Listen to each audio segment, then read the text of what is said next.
A woman disappeared from the face of the earth, and investigation revealed that she had no past, no family, and no identity. More than 50 years later, despite modern DNA testing, international intervention, and countless theories, her body on a lonely mountainside in Norway remains one of history's greatest unsolved mysteries. How do you erase an entire human being? How strange. I'm Elias. Let's find out. On a cold day in November 1970, a burned body was discovered in a remote valley outside Bergen, Norway. Police thought it would be a routine identification. Find the victim, notify the family, and then figure out what had happened. Instead, they stumbled into one of the strangest investigations in European history. Every answer led to another mystery. Investigators never even discovered her real name, and it was as though someone had erased it from history. She has long been termed the Isdal Woman, and no one has the slightest idea where she came from, why she was in Norway, or how she burnt to crisp in that valley. It all began in a place the locals had already given an unsettling nickname: Death Valley. The valley, known as Isdalen, was steep, rocky, and unforgiving. Strangely enough, over the years, hikers had lost their lives there in accidents, and several people had taken their own lives. So it had earned a grim reputation long before this mystery ever began. Little did the locals know that it will one day be at the center of one of Europe's greatest unsolved cases. It was Sunday, November 29th, 1970. A man was out hiking through the valley with his two young daughters. It was supposed to be an ordinary family outing until one of them noticed a strange smell. The closer they walked, the stronger it became, and they figured it wasn't the smell of a campfire or burning wood. It was something much worse. Following the smell between the rocks, they came across a scene that would haunt Norwegian investigators for decades.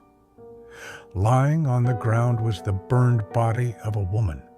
She was on her back, her arms bent awkwardly at her sides. Much of her clothing had been destroyed by fire, but scattered around her were objects that seemed strangely untouched. There were melted plastic bottles, a partly burned umbrella, a rubber boot, a wristwatch, fragments of personal belongings that looked as though someone had deliberately tried to destroy them. The family immediately alerted authorities, and when police arrived, they expected the usual first steps of any unidentified death: secure the scene, collect evidence, identify the victim. Except, almost immediately, something felt off. She had no handbag containing identification, no passport, no driver's license, letters, or photographs. Nothing that could tell investigators the most basic thing about the person lying in front of them. Who exactly was she? For someone traveling alone, it was unusual, and for someone found dead in an isolated valley, it was deeply suspicious. Then investigators noticed something even stranger. All the labels had been cut out of her clothes. Anything that might reveal where the clothes had been purchased or traced back to a country of origin was gone. At that point, it became a very important detail. It was then that the Bergen Police District began treating the case much more cautiously. A while after, the autopsy came, and the medical examiner at the Guide Institute made several discoveries that only deepened the mystery.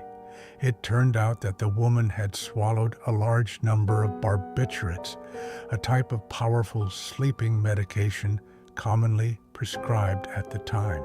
She had also inhaled carbon monoxide, and soot was found inside her lungs.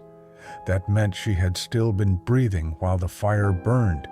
That could also only mean that the flames weren't simply used to dispose of a body after death.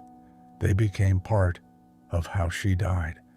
The official cause of death was ruled to be a combination of barbiturate poisoning and carbon monoxide inhalation. That was simple enough, except almost nothing else about the case was simple. If she had taken her own life, why remove every label from her clothing? Why carry no identification? Why choose such a remote location?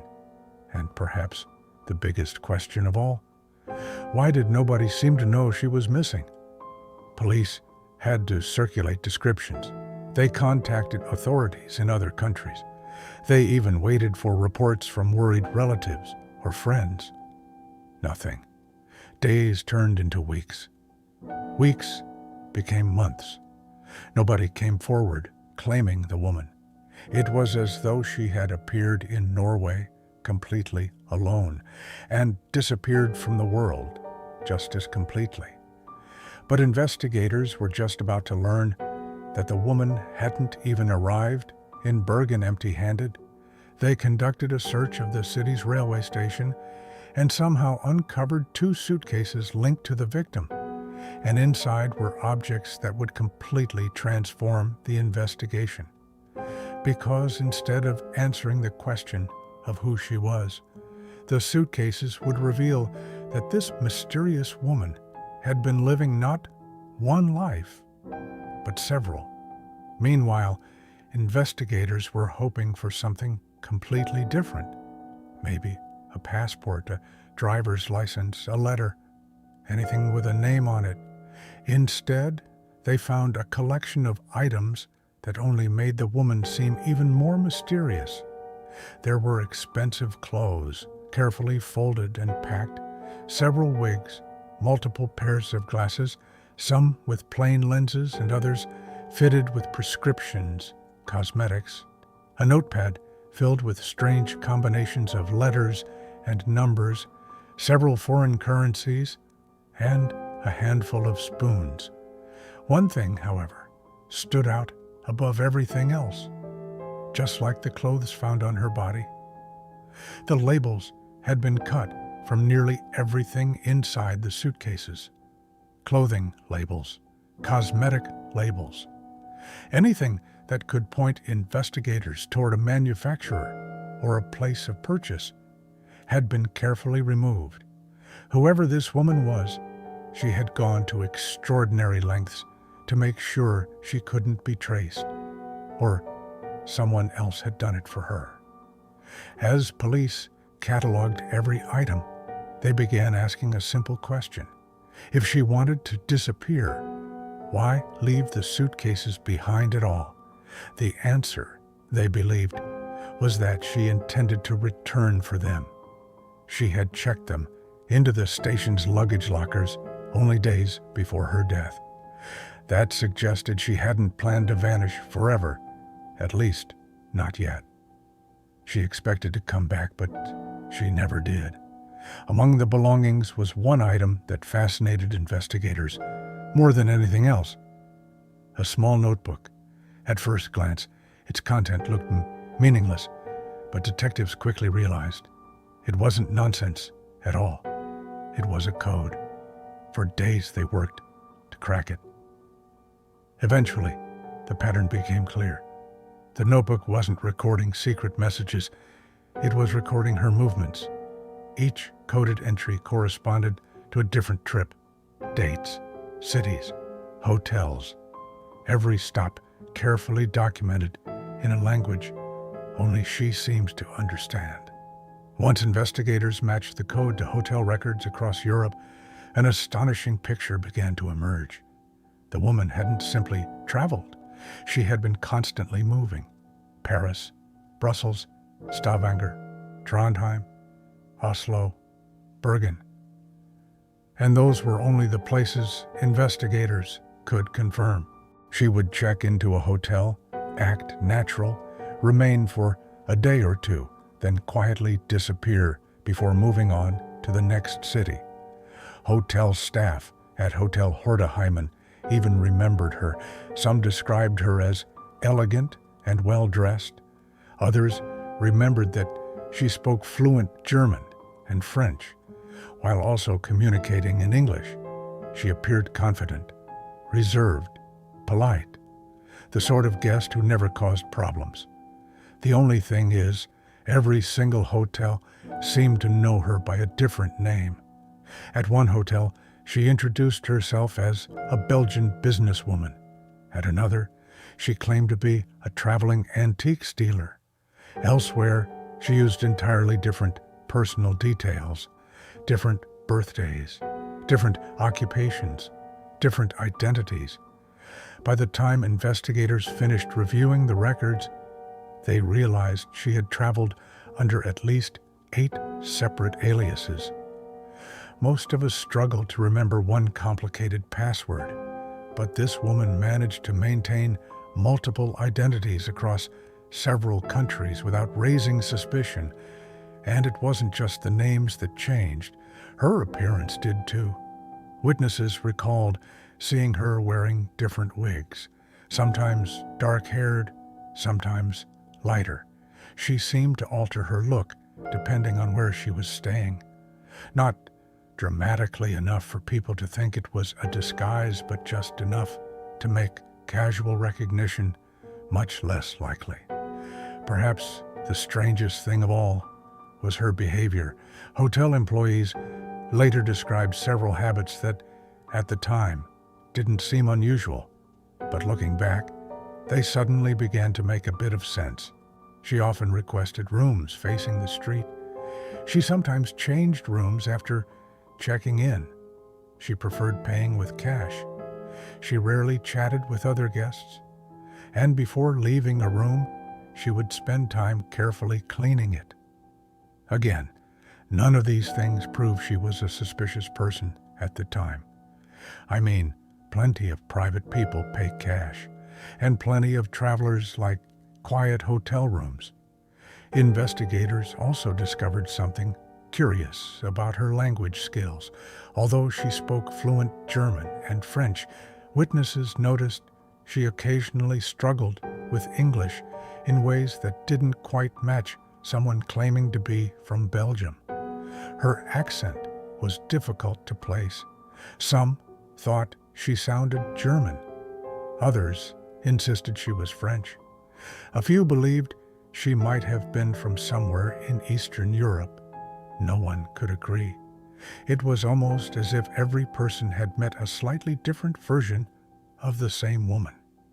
And maybe they had, because whichever identity she presented depended entirely on where and to whom she was speaking.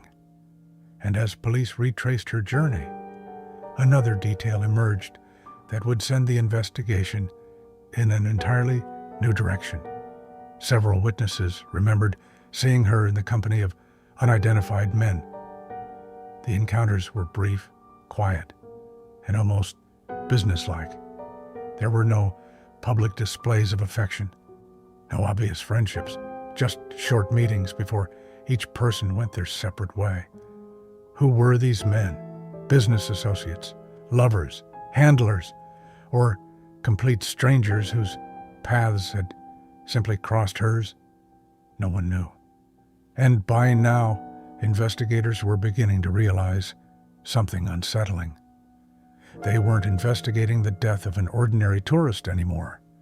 They were chasing someone who seemed to have spent months, perhaps years, carefully constructing a life that left almost no trace behind. Then one final discovery changed everything. As detectives mapped the places she had visited, they noticed something many of those locations had in common. Several were surprisingly close to military installations and sensitive defense sites. It could have been the first real clue that the Isdal Woman wasn't just hiding her identity. She might have been hiding her purpose. Detectives began to wonder, who lives like this? Because in 1970, there was only one answer that immediately came to mind: a spy. And it's because of the time and period that this happened. I mean, Europe was in the middle of the Cold War. and East and West were locked in a silent battle of intelligence, gathering, secret operations, and surveillance. Governments weren't just watching each other from a distance. Intelligence agents were constantly crossing borders, collecting information, recruiting sources, and disappearing again before anyone realized they had been there. With time, another witness came forward with a story that raised even more questions. A hotel employee remembered the woman asking for a room with a view overlooking the harbor. Another witness recalled seeing her walking along routes that weren't typical tourist destinations. Others remembered her disappearing for hours before quietly returning to her hotel without offering any explanation. Still, none of this was concrete. Almost every clue has two possible explanations. If you're convinced she was a spy, everything looks like spy behavior. If you're convinced she wasn't, the exact same evidence can be explained as coincidence. People fleeing abusive relationships, financial criminals, smugglers, undercover investigators, even ordinary travelers trying to protect their privacy, have all used false identities. At this point, police had to go back to the autopsy report. Perhaps they had missed something. Among the findings were bruises around the Isdal woman's neck. They found that they were not severe enough to prove strangulation and not insignificant enough to ignore. Some experts believed they could have been caused during the fire or by the body's position after death. Others wondered whether they pointed to a struggle before she died. Even today, there's no clear agreement, which brings us back to the official conclusion. Norwegian authorities eventually ruled the death a probable suicide. Even they couldn't say for sure. They believed she had taken a large dose of barbiturates before the fire, leading to her death from poisoning and carbon monoxide inhalation. If she intended to end her life, why spend months traveling across Europe under false identities? Why maintain coded records of her movements? Why remove labels from everything she owned? And perhaps most puzzling of all, why has no one ever come forward to claim her? Those questions refused to go away. Years passed, then decades. The Cold War ended, governments changed, technology advanced beyond anything investigators in 1970 could have imagined. Surely, if the mystery was ever going to be solved, modern science would finally reveal the identity of the woman who had spent her life hiding in plain sight.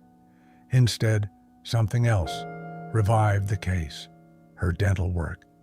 Forensic experts noticed something unusual about her mouth. She had extensive dental treatment, including expensive gold work, arranged in a distinctive pattern. You see, dentists in different countries often follow different techniques and materials. By studying someone's dental work, experts can sometimes narrow down where they lived or where they received treatment. From what they saw, the dental work had been done by someone highly skilled, and whoever this woman was, she had access to good medical care at some point in her life. And yet, no dentist ever came forward to identify her. No family recognized the records. No missing persons report matched perfectly. By now, the mystery had grown far beyond Norway. Journalists across Europe began revisiting the case. Amateur detectives built timelines.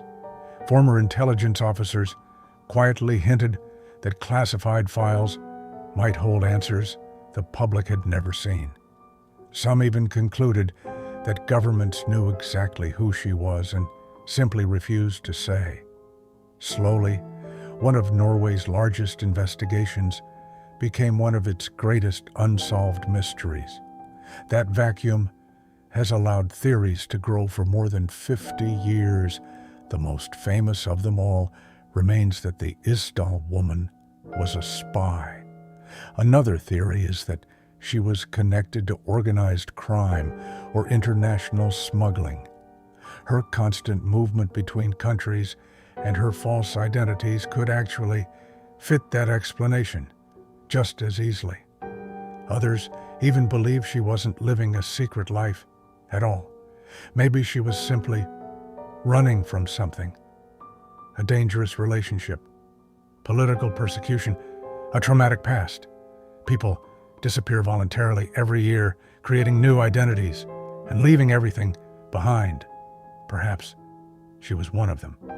And then there's the darkest possibility that someone just wanted her erased, because whoever she was, almost every document that could have identified her had somehow vanished before investigators ever arrived. Today, more than half a century later, advances in DNA testing have reopened parts of the investigation, and journalists and amateur detectives continue searching for answers. The NRK and BBC investigation in 2016 that brought renewed attention to the mystery and uncovered new forensic leads.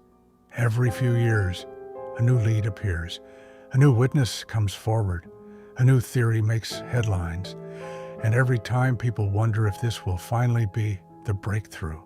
So far, it never is. Maybe one day a forgotten archive will be opened. Maybe a family somewhere will recognize an old photograph. Or maybe the truth disappeared with the woman herself. Until then, the Isdal Woman remains one of history's most haunting mysteries. Not because we don't know how she died, but because after all this time we still don't know who she was. Some mysteries are solved by finding the missing piece. This one has spent more than 50 years reminding us that sometimes the missing piece is the entire person. Next time, we're looking at a really absurd condition that causes people to grow two skeletons. So, if you don't mind being weirded out, subscribe, and I'll be seeing you soon.